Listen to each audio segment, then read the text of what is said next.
یا رسول اللہ کا نعرہ یہ بھی ہماری پہچان ہے، سبحان اللہ بے شک۔ اور اس کی آواز تو ایسے گونجنی چاہیے کہ سیدھی مدینہ منورہ پہنچ جائے۔ یہ آواز جون سی ہے، یا رسول اللہ،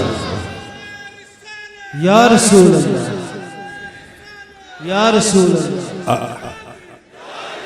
آج تو یہ نعرہ لگانے سے منع کیا جاتا ہے، مگر حدیث پاک میں ہے جب نبی پاک صلی اللہ علیہ وسلم مدینہ منورہ تشریف لائے تو مدینہ منورہ کی گلیوں میں بوڑھے، بچے، جوان، بچیاں وہ دیواروں کے اوپر، چھتوں کے اوپر کھڑے یا محمد یا رسول اللہ کے نعرے لگا رہے۔ سبحان اللہ، یا محمد یا رسول اللہ، یا رسول اہل ایمان کی نشانی ہے یا رسول اللہ کا نعرہ لگانا۔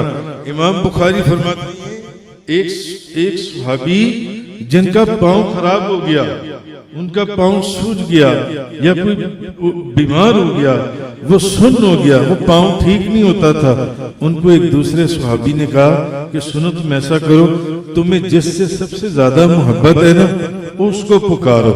اس نے فوراً کہا یا محمد یا رسول اللہ، حدیث میں ہے اس کا پاؤں فوراً ٹھیک ہو گیا، سبحان اللہ، اس کا پاؤں فوراً ٹھیک ہو گیا۔